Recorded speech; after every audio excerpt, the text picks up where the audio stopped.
got no rules, I count 'em.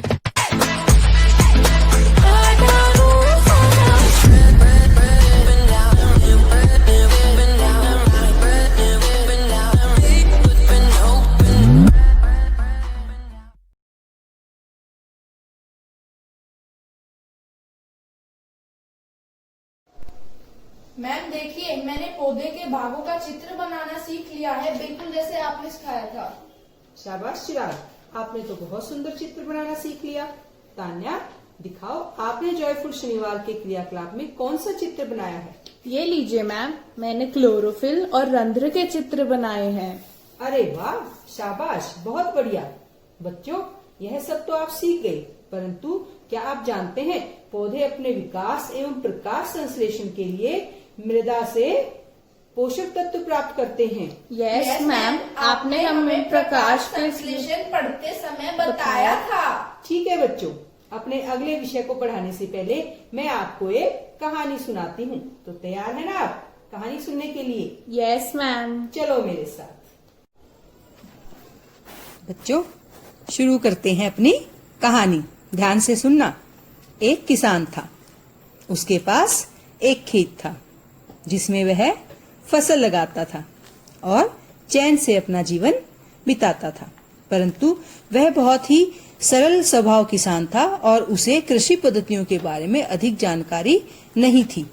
लेकिन अपने खेत से ज्यादा आमदनी और ज्यादा फसल के लालच में वह अपने खेत में पूरा साल फसल लगाता था। जमीन उसे फसल भी देती, परंतु किसान बचत के चक्कर में मिट्टी की जरूरतों को भूल ही गया। धीरे धीरे उसकी खेत की मिट्टी में पैदावार बहुत ही कम हो गई। अब वह किसान सिर पकड़कर बैठ गया। क्या करूं? मुझसे क्या गलती हो गई? क्यों मेरे खेत में फसल कम हो गई? तभी उसका एक दोस्त आया और उसकी उदासी का कारण पूछा कि तुम ऐसे क्यों बैठे हो। तो किसान ने उसे अपने खेत की बंजर मिट्टी के बारे में बताया। उसका दोस्त पहले तो हंसा और फिर उससे पूछा, तुम काम करने के लिए ताकत कहाँ से लाते हो? तो कहता, यह क्या बात हुई? मैं भोजन खाता हूँ, उसी से मुझे ताकत मिलती है। अच्छा, तुम्हें इससे ताकत मिलती है? अगर तुम्हें भोजन ना मिले तो क्या होगा? उसके दोस्त ने उससे वापस पूछा। तो क्या होगा? तो मैं कमजोर हो जाऊंगा और काम भी नहीं कर पाऊंगा। तो उसका दोस्त कहता है, तो फिर बताओ तुम्हारे खेत की मिट्टी बिना भोजन के कैसे पैदावार करे? यह सुनकर के उसके दिमाग की बत्ती जली। तो अपने दोस्त से अपने खेत की मिट्टी को संवारने के उपाय पूछता है। उसका दोस्त उसे समझाता है कि मिट्टी में बार बार फसल उगाने से मिट्टी में पोषक तत्वों की कमी हो जाती है, जिसकी पुनः पूर्ति अत्यंत आवश्यक है। और उसका सबसे पहला तरीका बताता हूँ, तुम ध्यान पूर्वक सुनो। अगर तुम चाहते हो तुम्हारे खेत की मिट्टी में जान बनी रहे तो उचित समय पर खाद उर्वरक को मिलाओ, ताकि तुम्हारी मिट्टी में पोषक तत्वों की कभी कमी ना हो। अब दूसरे उपाय के लिए मेरी बात को ध्यान से समझना। उसका मित्र सुनने लगता है तो बताता है, पादपों को प्रोटीन बनाने के लिए नाइट्रोजन की आवश्यकता होती है। फसल काटने पर मृदा में नाइट्रोजन की कमी हो जाती है ना, क्योंकि जो पौधे होते हैं वह मिट्टी में जितनी भी नाइट्रोजन होती है उसका इस्तेमाल कर लेते हैं। वैसे तो वायु में नाइट्रोजन प्रचुर मात्रा में होती है, परंतु पौधे उस प्रकार उपयोग नहीं कर सकते जिस प्रकार वे वायु के अंदर कार्बन डाइऑक्साइड, बच्चों यहाँ N2 का मतलब नाइट्रोजन और CO2 का मतलब कार्बन डाइऑक्साइड है, तो पौधे उसका उपयोग नहीं कर पाते।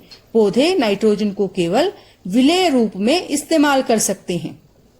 कुछ जीवाणु ये कमाल करते हैं, जिन्हें हम राइजोबियम जीवाणु कहते हैं। ये राइजोबियम हवा में मौजूद नाइट्रोजन को विलेय रूप में बदल देते हैं। और पता है ये कहाँ रहते हैं? इनकी एक कमी है बच्चों, ये अपना भोजन नहीं बना सकते। इसीलिए ये चना, मटर, मूंग आदि फलीदार पौधों की जड़ों में रहते हैं। कहाँ पे? पौधों की जड़ों में। पौधे इन्हें अपनी जड़ों में आवास देते हैं और ये पौधे को नाइट्रोजन देते हैं, है ना। दोनों आपस में एक दूसरे की मदद करते हैं और ऐसे संबंध को सहजीवी संबंध कहते हैं।